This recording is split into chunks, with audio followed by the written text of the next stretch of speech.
आप गुरुकुल में रख लीजिए ना। कैसे नहीं कह रहे, सच्ची कोई परिस्थिति है घर में, हम नहीं रह सकते।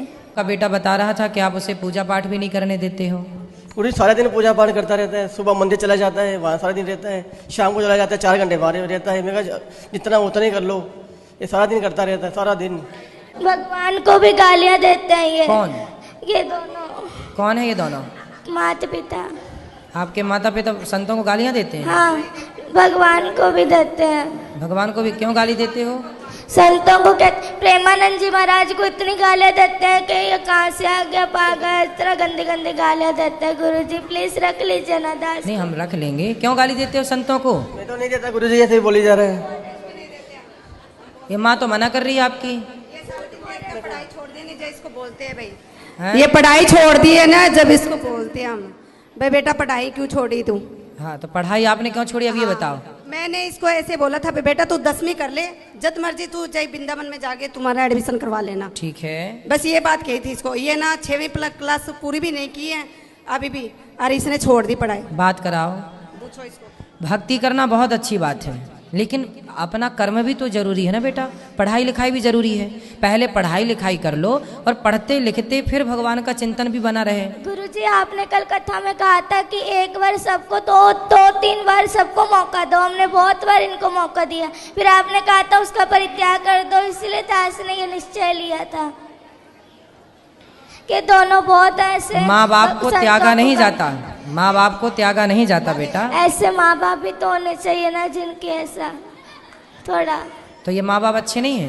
ये ना संतों दास को जो मर्जी कह दो, पर संतों को कुछ ना कहो। वाह। बच्चों को गुरुजी पढ़ने के घर लिए में मांस मदिरा खाते, तकलीफ तो होती आपकी माँ भी है ना। मांस खाती है? तो सब खाते हैं घर में सारे। पूरा पूरा पूरा घर बदबू बदबू से हो जाता है। पूरे घर में बदबू लाते हैं।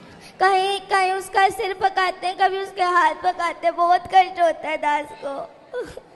देखो बच्चा रो रहा है और तो मुर्गी खा रही हो मैया। प्लीज गुरुजी रख लीजिए ना दास। रख लेंगे बेटा। अभी रख लीजिए ना प्लीज। ठीक है, अभी रख लेते हैं। ठीक है, ठीक है, अभी रख लेते हैं। तो मैया मांस क्यों खाती हो इतना ज्यादा कि बच्चे देखे? देखिए बच्चों के देखो इतने। आप लोग ना जो हत्या करते हैं, बच्चे कोमल होते हैं, बच्चे किसी का दर्द समझते हैं। आप लोग बताइए बड़े होके किसी का दर्द नहीं समझ रहे हैं। माइक दीजिए पीछे। मांस खाने वाली मैया से बात कराओ। मैया खड़ी हो जाओ। हाँ जी। क्यों इतना मांस खाती हो कि बच्चे देखिए कितना उनको मन में कितना बैठा हुआ है डर। गुरुजी क्या करे, घर में जो खाते हैं सभी खाते अरे तो हैं। सास ससुर भी खाते हैं।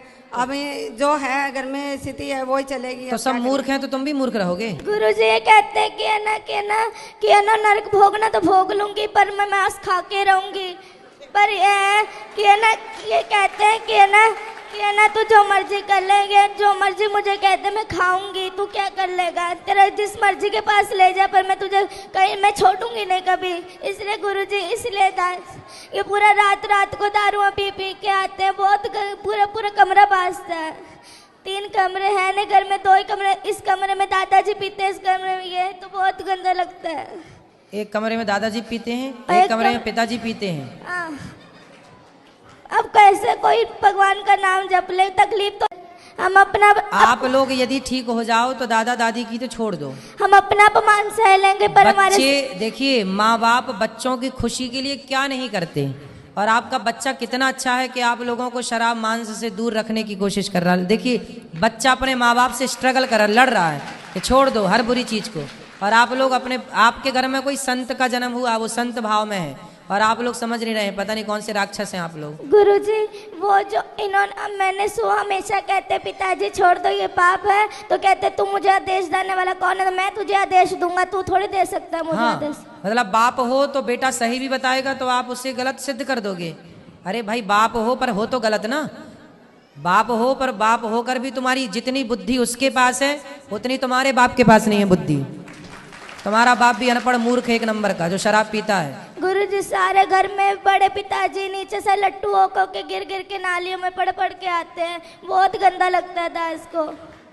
सही है। रातों रात लड़ाई। तुम्हारे वंश में कोई बहुत बड़ा पुण्य था किसी का कि ऐसा भक्त का जन्म हो गया, वरना तुम सबको यही बचाएगा नर्क जाने से, वरना तुम सीधे नर्क की टिकट। गुरुजी घर में बहुत गंदी गालियां निकालते हैं ये सारे। लड़ाई अपने भाइयों से लड़ाई करी हुई है, सबसे लड़ाई करते हैं ये। और बहुत गंदी गंदी गालियाँ निकालते हैं ये। आप इनसे कहते गालियाँ मत निकाला करो किसी को। और जैसे वो वाली नहीं, वो बहुत वो गंदी गंदी गालियाँ होती है वो निकालते हैं ये। क्यों गंदी गालियाँ बोलते हो? बच्चे सुनते हैं, अच्छा प्रभाव पड़ेगा? नहीं बोलता गुरुजी। अच्छे शब्दों का बेटा बच्चों के साथ ना मर्यादित रहना चाहिए। जो आप कर रहे हैं उसका बहुत बड़ा प्रभाव बच्चों पर पड़ता है, अच्छा और बुरा दोनों। इसलिए थोड़ा माँ बाप को ना जिम्मेदारी से रहना चाहिए। और शराब छोड़ देने से क्या आफत आ रही है आपको? मांस छोड़ने से क्या भूखन मर जाएंगे आप? हम तो नहीं खाते मांस, वो भी नहीं खाता बच्चा।